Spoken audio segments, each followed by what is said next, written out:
ছেলেটা কেন বিবাহিত মেয়েকে বিয়ে করতে চায়? ভিডিওটা দেখলে অবাক হবেন আপনিও। মারিয়া ছাদের উপরে দাঁড়িয়ে কাপড় মেলছে, তখনই তুহিন এসে পেছন থেকে জড়িয়ে ধরে বলে, জান চলো না, আজকে আমরা বিয়ে করে নেই। মারিয়া তখন বলল, জান তুমি তো জানো আমার একটা সন্তান আছে, তাকে দেখে আমি কি করে যাব তোমার ঘরে? মেয়েটা একটু বড় হোক তারপরে। তুহিন তখন মারিয়াকে গালে তার হাত ঘষে বলে, জান বাড়ি থেকে আমার বিয়ের কথা বলছে, আর আমি শুধু তোমাকেই বিয়ে করতে চাই। মারিয়া তখন বলল, কিন্তু তোমার পরিবার যদি মানতে না চায়? তুহিন তখন বলল, কত রাজা তার রাজ্য ছেড়ে প্রেমের টানে রাস্তায় রাস্তায় ঘুরছে প্রিয় মানুষটার হাত ধরে, তেমনি তোমাকেও আমার মা বাবা মেনে না নিলে আমি তোমাকে নিয়ে বাড়ি থেকে বের হয়ে যাব। মারিয়া তখন তুহিনের মাথার চুলে হাত বোলাতে বোলাতে বলে, আমার এত সাহস নেই তোমার এই ভালোবাসা ফিরিয়ে দেবার, আমি কালকেই তোমার সাথে পালিয়ে যাব। তুহিন তখন বলল, ঠিক আছে তাহলে আমি গিয়ে সবকিছু রেডি করি। মারিয়া তখন বলল, ঠিক আছে তুমি এখন যাও। তুহিন মারিয়ার কপালে একটা চুমু খেয়ে আনন্দে নাচতে নাচতে সেখান থেকে চলে যায়। বাড়িতে যাওয়ার পর তুহিনের মা সোফায় বসে আছে। তুহিন তার কামরার দিকে যাচ্ছিল, এমন সময় তাকে ডেকে বলল, কিরে তুহিন, এসব কি শুনছি? তুই নাকি একটা বিবাহিত মেয়ের সাথে প্রেম করিস?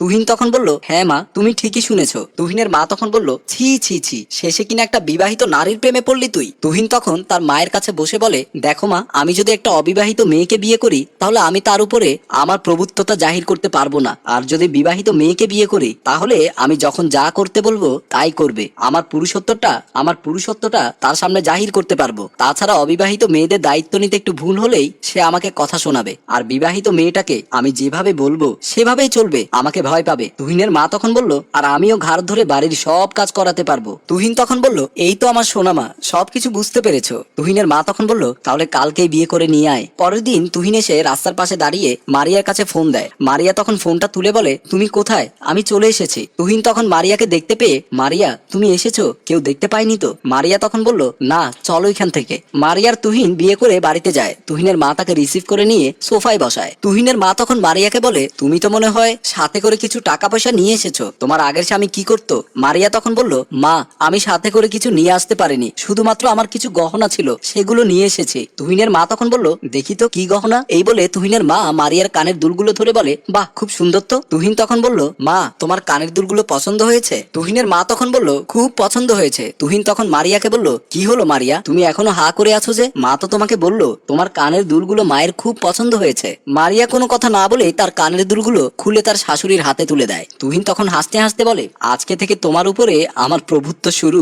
মারিয়া তখন মনে মনে ভাবলো, আমি এই বিয়েটা করে কোনো ভুল করিনি তো। তুহিনের মা কানের দুলগুলো হাতে নিয়ে বলে, তুমি গিয়ে রান্নাঘরের কাজগুলো করো, আমার হাতে পায়ে ব্যথা, আমি আমার রুমে গেলাম। মারিয়া তখন বলল, ঠিক আছে মা। মারিয়া তখন জামা কাপড় চেঞ্জ করে রান্নাঘরে চলে যায়। গিয়ে দেখে সব কাজ এভাবেই পড়ে আছে। মারিয়া তখন সে কাজগুলো করতে লাগলো। এদিকে তার শাশুড়ি ডাকছে খাবার দেওয়ার জন্য। মারিয়া তাড়াতাড়ি করে খাবার রেডি করে, তার শাশুড়িকে টেবিলে ডেকে বলে, মা খেতে আসেন। তুহিনের মার তুহিন এসে খাবারের টেবিলে বসে। মারিয়া খাবারের প্লেটে খাবার বেড়ে দেয়। তুহিন তখন মারিয়াকে বলল, দেখো মারিয়া, আমার মায়ের বয়স হয়েছে, আজকে থেকে তুমি আমাদের বাড়ি সব কাজ করবে, আর কখনো মায়ের মুখে মুখে কথা বলবে না। মারিয়া তখন বলল, ঠিক আছে। এই বলে একটা প্লেট নিয়ে খেতে বসতে যাবে। তখনই তুহিনের মা বলল, কিরে বৌমা, তুমি এত বছর সংসার করে এসেছো, এটাও জানো না যে বাড়ির বউরা সবার পরে খায়? মারিয়া তখন বলল, না মা, আমি তো ওই বাড়িতে থাকতে এভাবে সবার সাথে একসাথেই খেয়েছি। তুহিনের মা তখন বলল, তুমি ওই বাড়িতে কিভাবে খেয়েছো আমি তা জানি না, কিন্তু এই বাড়িতে এসব অনিয়ম চলবে না। মারিয়া তখন উঠে দাঁড়িয়ে পড়ে আর মনে মনে ভাবে,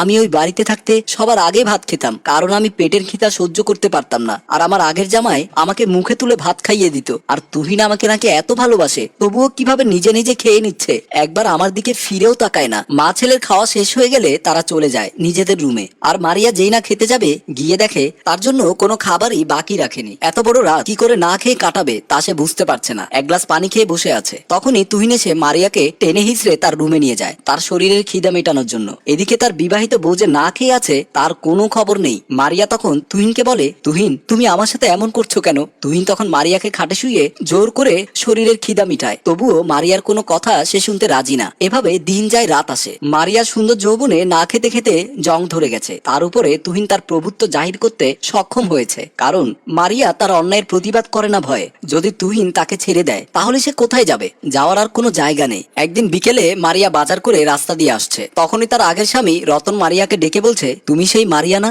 যে নিজের সুন্দর রূপের জন্য আমাকে দাম দিতে না, আমি সুন্দর না বলে আমাকে ছেড়ে এসেছিলে, তো এখন এই অবস্থা কেন? মারিয়া তখন কাঁদতে কাঁদতে বলে, আমি সেদিন ভুল করেছিলাম। আমি তোমার কাছ থেকে যে সুখ পেয়েছিলাম, ভেবেছিলাম তুহিনের কাছে গিয়ে এর থেকে বেশি সুখে থাকবো, কিন্তু আমি ভুল মানুষকে চিনেছিলাম, যার শাস্তি আমি পাচ্ছি। রতন তখন হাসতে হাসতে সেখান থেকে চলে যায়। মারিয়া তার ভুল বুঝতে পারে তুহিন কোনোদিনও তাকে ভালোবাসেনি, শুধু তার পৌরুষত্বের ক্ষমতা জাহির করবে বলেই তার মতো বিবাহিত মেয়েকে বিয়ে করেছে। সে যে ভুল করেছে, কোনোদিনও কোনো মেয়ে যেন নিজের স্বামী ছেড়ে অবিবাহিত ছেলের হাত না ধরে, কারণ সে আপনার হাতটা ভালোবেসে ধরবে না, ধরবে তার প্রভুত্ব কায়েম করার জন্য। ভালো লাগলে লাইক কমেন্ট শেয়ার করে পাশেই থাকুন।